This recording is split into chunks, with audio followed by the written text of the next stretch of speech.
James Mitchell stood like a statue in front of Buckingham Palace. His red uniform was perfectly pressed without a single wrinkle anywhere.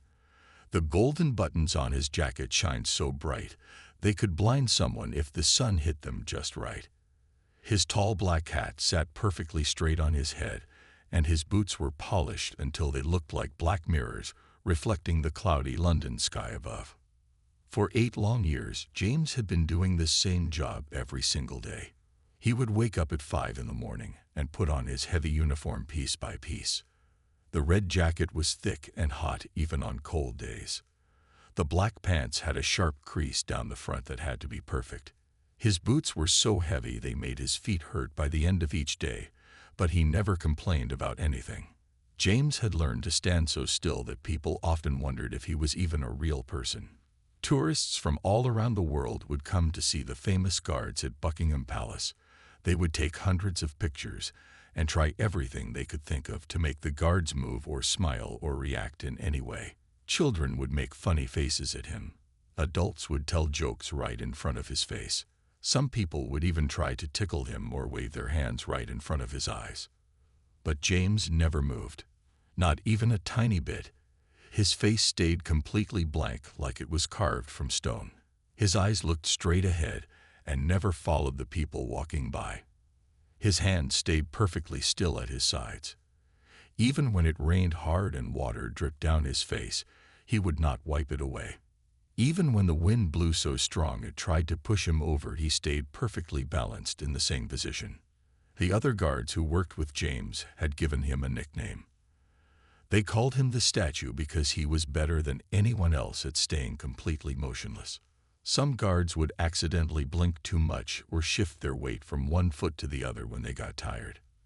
But not James. He had trained his body and mind to be like a machine that never needed to rest or move. James took great pride in being the best guard at the palace. When new guards started working there, the older guards would point to James and say that is how a real royal guard should look and act. James felt important knowing that he was protecting the royal family and representing his country. Every morning when he put on his uniform, he felt like he was putting on armor to go into battle. But this Tuesday morning in June felt different somehow. James could not explain exactly what was wrong, but something in the air felt strange and heavy. The usual crowds of tourists were there taking pictures and chatting loudly in different languages from around the world.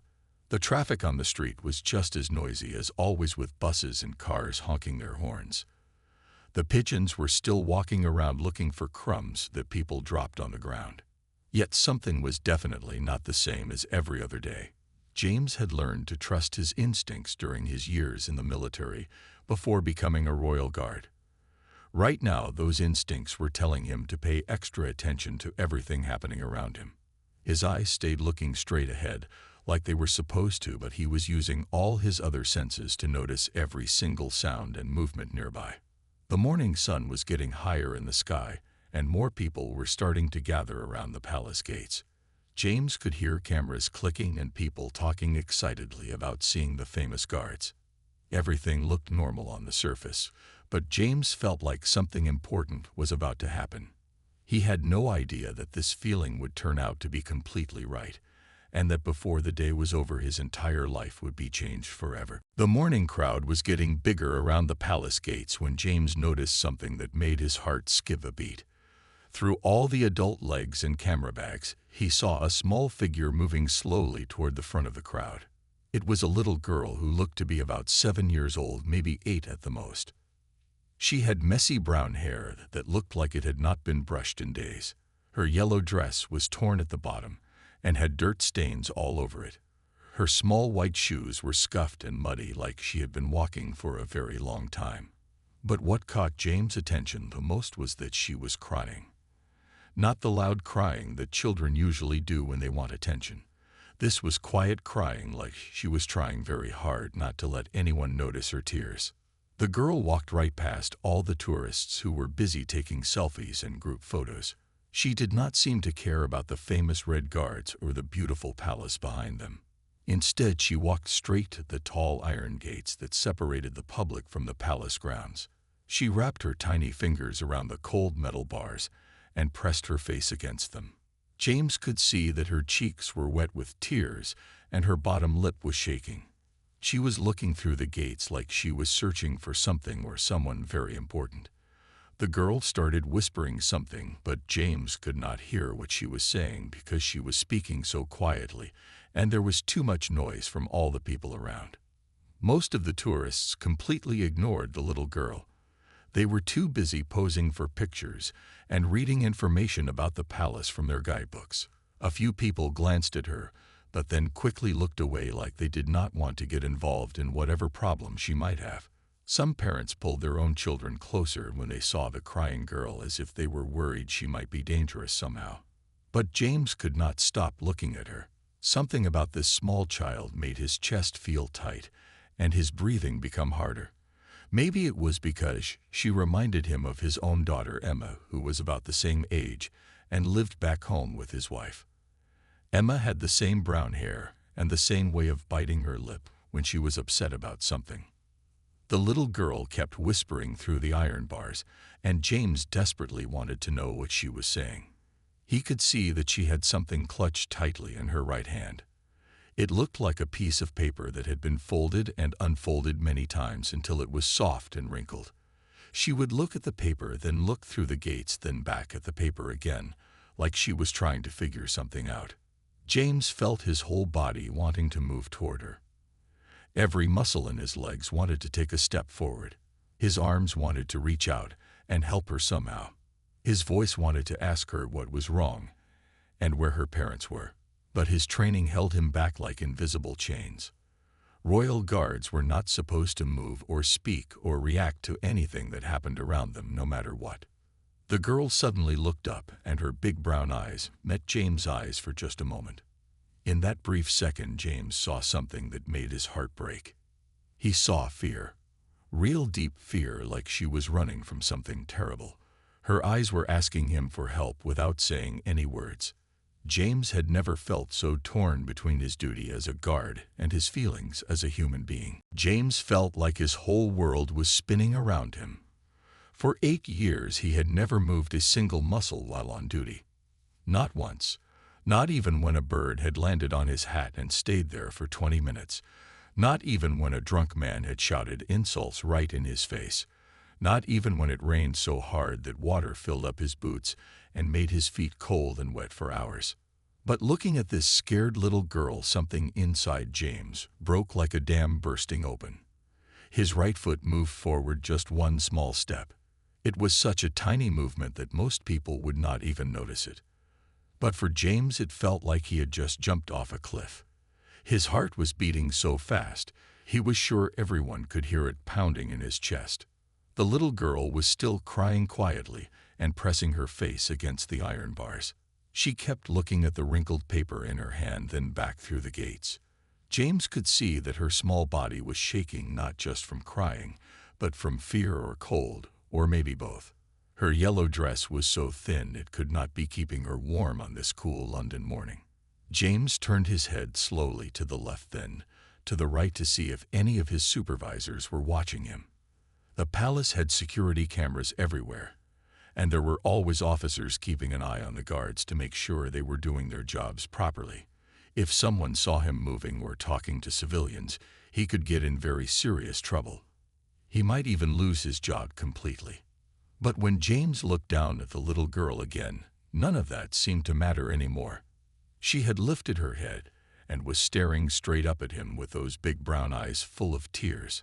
Her bottom lip was still trembling, and she looked so small and helpless, standing there all alone. James made a decision that surprised even himself. He took another small step forward and bent his knees just a little bit so he could get closer to her height.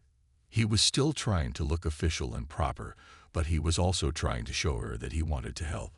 His face stayed serious like a guard's face should, but his eyes tried to look kind and gentle. The little girl noticed that he had moved, and her crying got a little quieter. She wiped her nose with the back of her free hand and took a step closer to where James was standing. She looked around to make sure no other adults were paying attention to them. Then she stood on her tiptoes and whispered something so quietly that James had to lean down even more to hear her. "Please, sir," she said in a voice so small it was almost like the wind blowing through leaves. "I cannot find my mummy. I have been looking for her since this morning, and I do not know where she is. I am scared, and I do not know what to do." The words hit James like a punch to his stomach. This was not just a lost tourist child whose parents had wandered off to buy souvenirs. This was something much more serious. James could tell by the way she kept looking over her shoulder and the way her whole body seemed ready to run away at any second that she was truly frightened of something or someone. James knew he was breaking every rule in the book, but he could not stop himself now. James looked around quickly to see where the other guards were standing. About 20 feet away, he could see his colleague Robert, who had been working at the palace almost as long as James had. Robert was standing perfectly still in his red uniform, just like he was supposed to be doing. His eyes were looking straight ahead, and his face showed no expression at all. James knew he could not leave his post to help the little girl, but he also knew he could not just ignore her either. He had to find a way to get help without completely abandoning his duties as a royal guard. James started making small hand movements trying to get Robert's attention without being too obvious about it. First, James moved his left hand just slightly and pointed one finger toward the ground where the little girl was standing. Robert did not notice because he was doing exactly what he had been trained to do, which was to ignore everything around him. James tried again, this time moving his hand a little bit more and making the pointing motion more clear. Finally, Robert noticed that something was happening. He turned his head just a tiny bit toward James and saw him making the hand signals. At first, Robert looked confused and a little bit annoyed. His eyebrows came together in a frown and his mouth became a tight line. James could tell that Robert was thinking about how guards were not supposed to communicate with each other while they were on duty. But then Robert looked down and saw the crying little girl pressed against the iron gates. His angry expression immediately changed to one of concern and worry. Robert had 3 children of his own back home, and James knew that seeing a scared child would affect him, just like it was affecting James. The little girl noticed that both guards were now looking at her, and she became even more upset. She probably thought she was going to get in trouble for bothering them. She started to back away from the gates, but James made a gentle gesture with his hand to show her that it was okay and that she should stay where she was. The girl opened her small hand and showed James and Robert the wrinkled piece of paper she had been clutching so tightly. James could see that there was something written on it in messy handwriting that looked like it had been done with a pencil or pen that was running out of ink. The writing was so faded and smudged that it was hard to read from where James was standing. The little girl held the paper up closer to the iron bars so James could see it better. On the paper was written a phone number with some of the digits almost completely worn away from being folded and unfolded so many times. Under the phone number were some words that James could barely make out. It looked like it said something about working near the palace, but he could not be completely sure. James realized that this piece of paper was probably the only clue the little girl had about how to find her mother.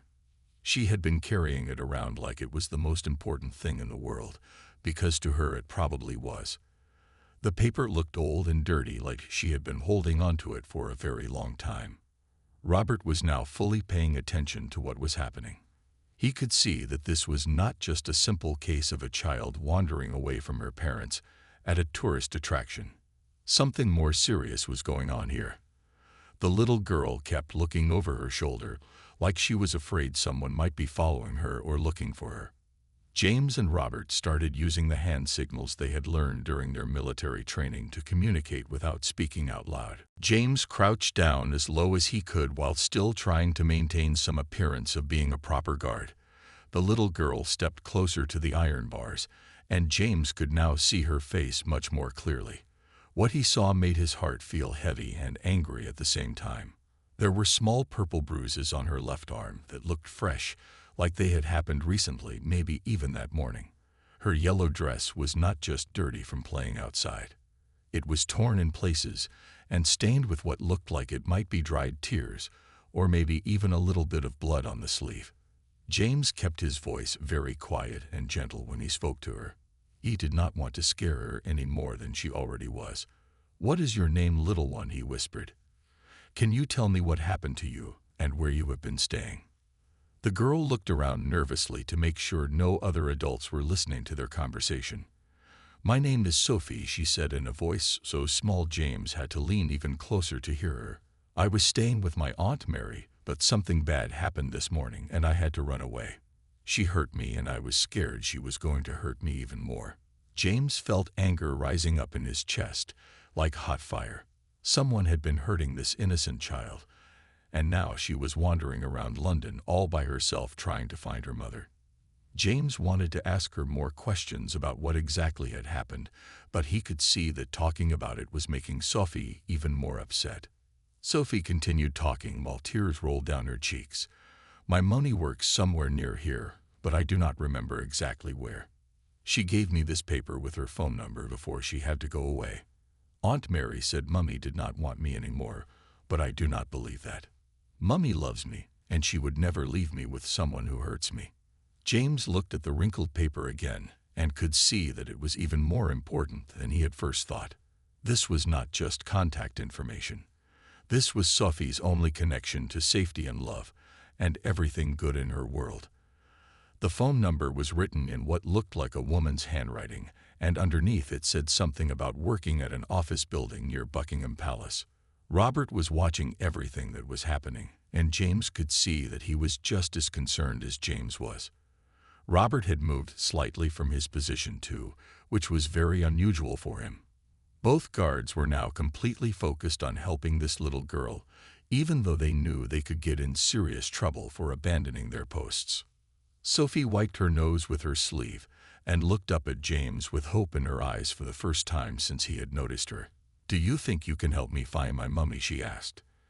"I have been walking around all morning and I do not know where else to look. I am getting very tired and hungry, and I just want to go home."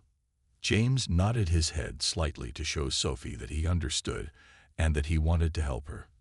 But he also knew that he could not just walk away from his duties at the palace. There had to be another way to get help for Sophie without completely breaking all the rules that he had followed perfectly for 8 years. Just then James noticed something that made his stomach drop. A man in a dark jacket was standing across the street looking in their direction. The man seemed to be watching Sophie very carefully, and he looked angry about something. James wondered if this might be someone who was looking for Sophie, someone who might want to take her back to the place where she had been hurt. Sophie must have sensed that something was wrong because she turned around to see what James was looking at. When she saw the man in the dark jacket, her whole body started shaking with fear. The man in the dark jacket started walking across the busy street toward the palace gates. Sophie grabbed onto the iron bars so tightly that her knuckles turned white. She pressed herself against the metal like she was trying to disappear or become invisible. James could see pure terror in her eyes, and he knew that this man was definitely someone Sophie was afraid of. James and Robert both straightened up and tried to look as official and intimidating as possible in their red uniforms. They hoped that their presence as royal guards might make the man think twice about approaching Sophie. But the man kept walking toward them with a determined look on his face. Just when James was starting to panic about what he should do next, something unexpected happened that changed everything. A shiny black car with tinted windows pulled up right in front of the palace entrance. The car looked very expensive and important, like the kind that government officials or wealthy business people might ride in. The back door of the car opened and out stepped a woman who was clearly someone very special. She was wearing an elegant blue dress that looked like it cost more money than James made in a month.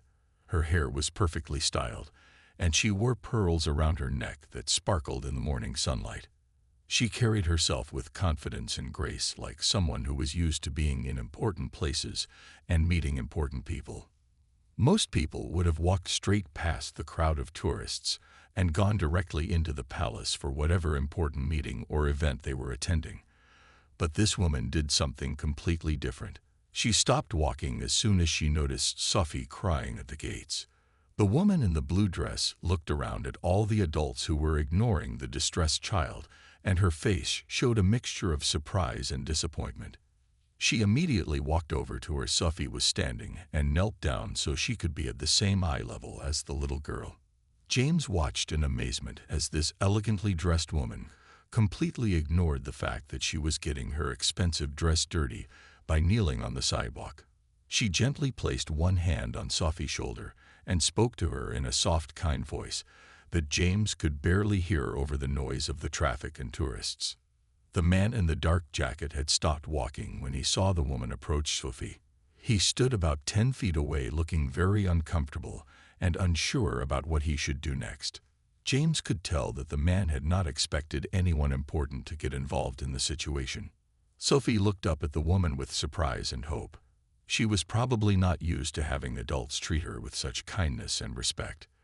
The woman smiled at Sophie and said something that made the little girl's face brighten up just a little bit. Then the woman took a cell phone out of her purse and started making a phone call. James could not hear exactly what the woman was saying on the phone, but he could tell from her tone of voice that she was speaking to someone in authority. She was not asking for help, she was telling someone what needed to be done. This was clearly a person who was used to solving problems and getting things accomplished quickly. Robert leaned slightly toward James and whispered so quietly that only James could hear him. "Do you know who that is, James? That is Lady Catherine Morrison. She works with the royal family on charity projects, especially ones that help children. If anyone can help that little girl, it would be her." James felt a wave of relief wash over him. Sophie had somehow managed to get the attention of exactly the right person at exactly the right time. Lady Catherine Morrison had a reputation for being someone who truly cared about helping children who were in dangerous or difficult situations. The man in the dark jacket was now backing away slowly, like he was trying to leave without being noticed. Lady Catherine Morrison finished her first phone call and immediately started dialing another number. James could see that she was working very quickly and efficiently, like someone who had dealt with emergency situations involving children many times before. Sophie was standing much closer to her now and had even stopped crying for a few moments. Within just 5 minutes, 3 police officers arrived at the palace gates. But these were not the kind of police officers who come to arrest people or cause trouble. These were specially trained officers who work with social services to help children who are in danger. They approached Sophie very gently and spoke to her in calm, reassuring voices. Lady Catherine Morrison stood up and brushed the dirt off her blue dress. She walked over to where James and Robert were standing and spoke to them directly, which was very unusual since most important visitors to the palace never acknowledged the guards at all. "Thank you both for caring about this child," she said quietly, so that only they could hear her. "I saw how you were trying to help her, and I want you to know that your compassion may have saved her life. Sometimes the most important thing we can do is simply notice when someone needs help and be willing to break a few rules to provide it." James felt his cheeks get warm with embarrassment and pride at the same time. He had been so worried about getting in trouble for moving from his post and talking to Sophie. But Lady Catherine Morrison was praising him for doing exactly what his heart had told him was right. One of the police officers was now kneeling down next to Sophie and looking at the wrinkled piece of paper with the phone number on it. The officer took out her own cell phone and started dialing the number very carefully. James held his breath, hoping that someone would answer and that it would be Sophie's mother. Sophie was holding onto Lady Catherine Morrison's hand and looking up at her with complete trust. It was amazing how quickly children could sense when an adult genuinely cared about their well-being. Lady Catherine Morrison had managed to make Sophie feel safe in just a few minutes, even though Sophie had been terrified and alone all morning. The police officer who was making the phone call suddenly smiled and started talking to someone on the other end. James could tell from her expression that she had reached the right person. The officer handed the phone to Sophie and said, "Here, sweetheart, your mummy wants to talk to you." Sophie took the phone with shaking hands and pressed it against her ear. "Mummy," she said, and then started crying again, but these were happy tears instead of scared ones. "Mummy, I have been looking for you all morning. Aunt Mary hurt me and I ran away. I found the paper you gave me and I came to the palace like you told me to do if I ever needed help." James could not hear what Sophie's mother was saying on the other end of the phone, but he could see that Sophie was becoming more and more excited with each word. "Yes, Money, I am okay now. There are nice police officers here and a very kind lady who is helping me. Please come and get me. I want to go home with you." Lady Catherine Morrison was talking quietly with the police officers, and James could see her pointing in the direction where the man in the dark jacket had been standing. The officers nodded seriously, and one of them spoke into his radio, probably calling for other officers to look for the man who had been following Sophie. The police officer took the phone back from Sophie and spoke to her mother for several more minutes. James could tell that they were arranging for Sophie's mother to come to the palace immediately to pick up her daughter. The officer also seemed to be getting information about what had happened at Aunt Mary's house that had made Sophie run away. Sophie turned to look at James and Robert and gave them a small wave with her tiny hand.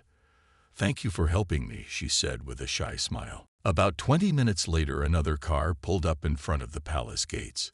This one was not as fancy as Lady Catherine Morrison's car, but James could see that the woman who jumped out of it was moving with the desperate urgency of a mother who had been searching for her lost child all day.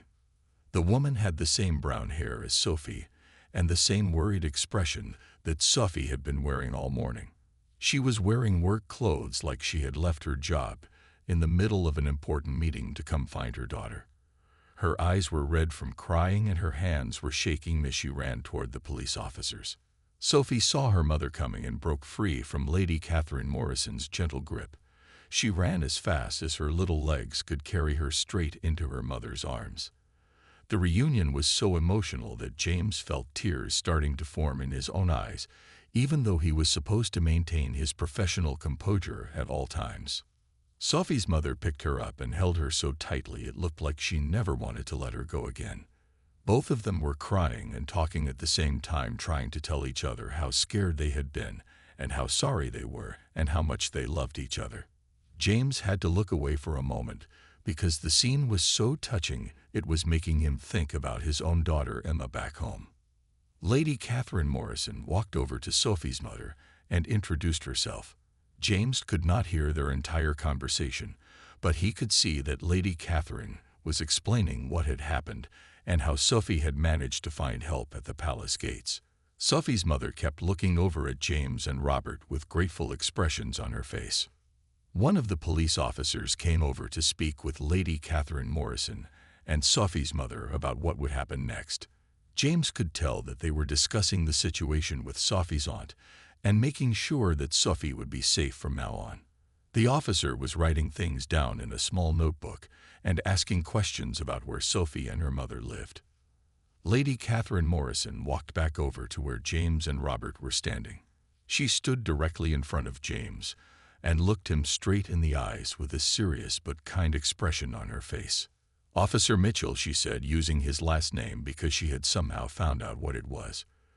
"What you did today was exactly what every royal guard should do when faced with a choice between following rules and protecting someone who needed help. You showed that being a perfect soldier does not mean being a perfect statue. Sometimes the most important duty we have is to remember our humanity." James felt like his heart was going to burst with pride and relief. He had been so worried that he would get in trouble for breaking protocol and moving from his position. Instead, he was being praised by someone who worked closely with the royal family for doing exactly what his conscience had told him was right. Robert was also smiling, which was unusual since he normally kept his expression completely neutral while on duty. James could tell that Robert was proud of him too, and that he would have done the same thing if he had been in James' position. Sophie and her mother were getting ready to leave with the police officers who would make sure they got home safely. But before they left, Sophie ran over to James one more time. She reached into the pocket of her torn yellow dress and pulled out a small piece of paper. "I drew this picture for you," she said as she handed James a crayon drawing of a tall man in a red uniform standing next to a small girl. Both figures in the drawing had big smiles on their faces. The man in the drawing was clearly meant to be James, and the little girl was Sophie herself. James carefully folded the drawing and put it in his uniform pocket right over his heart. 3 weeks had passed since the day Sophie had changed James' life forever. Every morning when James put on his red uniform and polished his black boots, he thought about that scared little girl and how one moment of choosing to care had made all the difference in the world. James still stood outside Buckingham Palace in the same spot where he had been standing for 8 years. His uniform was still perfectly pressed, and his boots still shined like mirrors. Tourists still took pictures of him and children still tried to make him smile. But something fundamental had changed inside James that made him see his job in a completely different way.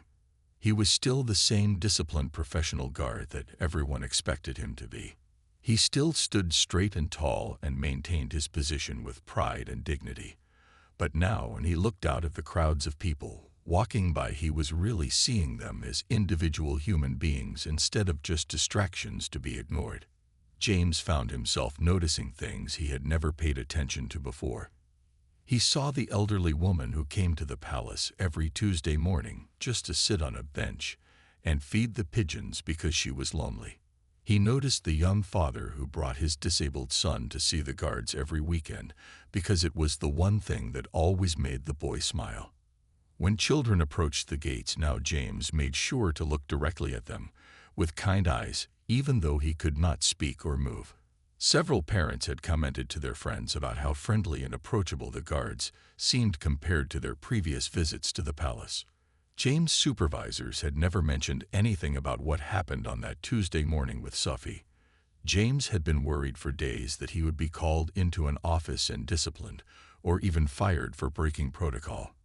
But instead, his commanding officer had quietly complimented him on his judgment and awareness during what he called a sensitive situation involving a child welfare case. Robert had told James that word had gotten around among the palace security staff about how James had helped save a little girl from a dangerous situation. Instead of being criticized for abandoning his post, he was being praised for showing exactly the kind of character and values that the royal guard was supposed to represent. The drawing that Sophie had given James was now carefully preserved in a small frame in his locker. Every day before his shift started, he would look at the picture of the smiling guard helping the little girl and remember why his job was about much more than just standing still and looking impressive. James had also received a letter from Sophie's mother thanking him for caring about her daughter when so many other adults had simply walked past and ignored her. The letter explained that Sophie was now safe at home and doing much better. The police had arrested Sophie's aunt and made sure that Sophie would never have to stay with anyone who might hurt her again. Lady Catherine Morrison had sent James an official commendation letter that would become part of his permanent record. The letter stated that James had demonstrated exceptional judgment and compassion while maintaining the highest standards of professionalism expected of a royal guard. But the thing that meant the most to James was much simpler than any official recognition or praise from important people. It was the knowledge that when faced with a choice between following rules and doing what was right, he had chosen to listen to his heart. James still took great pride in being one of the best guards at Buckingham Palace. He still stood motionless for hours and maintained perfect discipline and composure. But now he understood that being a perfect guard did not mean being a perfect statue. Sometimes the most important thing a person in uniform could do was remember that behind all the ceremony and tradition and rules, the greatest duty of all was simply to care about other human beings. Every time James saw a child in the crowd, he made sure to really look at them and notice if they seemed happy and safe. He had learned that sometimes the smallest act of attention and compassion could change someone's entire life.